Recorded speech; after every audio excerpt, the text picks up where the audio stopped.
le journal de l'économie. Bonjour Baptiste Bonjour Falbros.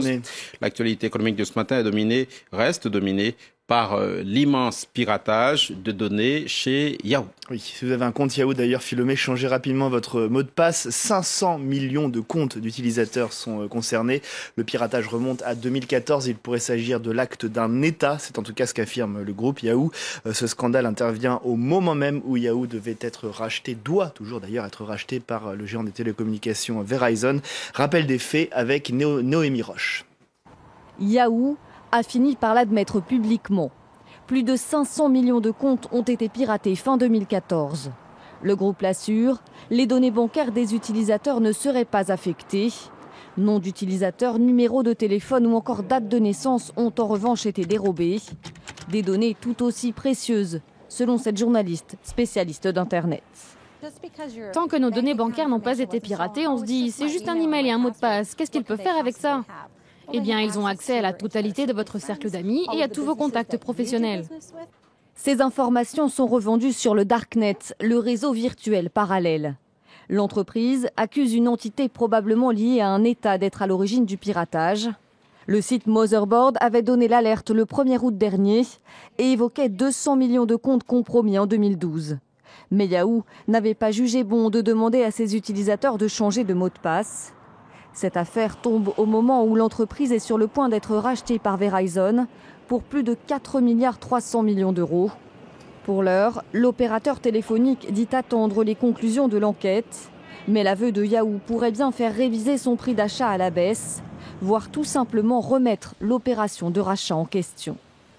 Voilà pour Yahoo. L'autre titre de l'actualité économique ce vendredi, Baptiste, c'est cette victoire de Boeing face à Airbus devant l'Organisation mondiale du commerce. Oui, pour comprendre, il faut d'abord opérer un petit retour en arrière, 6 ans exactement. Un rapport de l'OMC avait à l'époque épinglé Airbus épinglé l'Europe d'abord pour avoir accordé des milliards de dollars d'aide financière à Airbus. Il s'agissait principalement d'avances sur frais remboursables octroyées par la France, l'Allemagne, le Royaume-Uni et l'Espagne à Airbus. Elles auraient permis à l'avionneur européen d'obtenir un avantage conséquent face à son grand rival Boeing. Airbus avait alors été appelé à rembourser, mais voilà, 6 ans plus tard, l'OMC revient à la charge. Airbus n'a pas remboursé et certaines de ces aides n'ont pas cessé. Elles incluraient notamment 4 milliards de dollars pour la construction du tout nouvel A350. Quelles peuvent être les conséquences ? Alors forcément, les États-Unis demandent déjà que l'Union européenne cesse immédiatement ces aides. Il pourrait y avoir également des mesures de rétorsion de Washington à l'égard d'Airbus.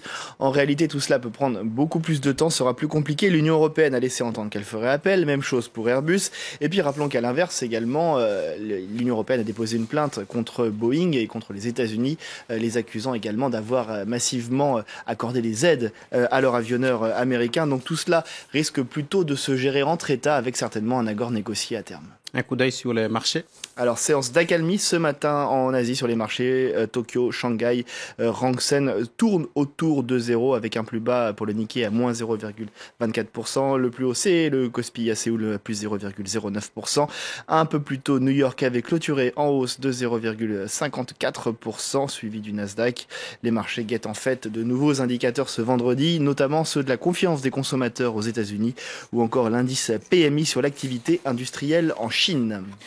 On reparle de ce traité de libre-échange transatlantique négocié entre l'Europe et les États-Unis. La France veut mettre un terme aux négociations. Oui, c'est ce qu'a confirmé le secrétaire d'État au commerce extérieur français Matthias Fekl, alors même qu'il retrouvera aujourd'hui ses homologues européens à Bratislava pour débattre justement de l'avenir de ce dossier qui semble plus que jamais au point mort.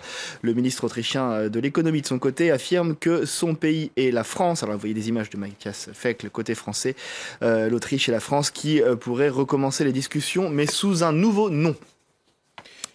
L'actualité, en bref, Philomé, avec le conglomérat chinois Wanda qui annonce vendredi un partenariat stratégique avec le studio de cinéma Sony Pictures. Wanda, c'est la propriété de l'homme le plus riche de Chine, Wang Jianlin, et selon l'accord, le groupe investira dans des productions de Sony Pictures qui devra en revanche mettre en avant l'élément chinois dans ses films, c'est ce qu'indique en tout cas Wanda. Wanda est à l'origine un groupe immobilier, mais il investit massivement dans l'industrie du cinéma depuis 2012, notamment à Hollywood. Les constructeurs PSA, Renault, Suzuki annoncent chacun de leur côté répondre aux approches du Malaisien Proton qui a lancé des propositions de partenariat à de nombreuses marques automobiles étrangères. Proton est en difficulté financière depuis des années. L'actionnaire principal du groupe réfléchirait même à la vente de la marque de voitures de sport Lotus qui est la propriété de Proton. Enfin, redressement spectaculaire des comptes de la sécurité sociale en France. Selon les chiffres donnés hier par le gouvernement, le déficit est de 7,1 milliards d'euros contre près de 11 milliards l'an dernier. C'est un plus bas depuis 2012. La ministre de la Santé, Marisol Touraine, que vous voyez ici, doit présenter ce jeudi son projet de loi de financement de la Sécu pour 2017. Elle table sur un déficit à nouveau à la baisse. Voilà Philomé pour l'actualité économique ce matin. Merci Baptiste Falvos.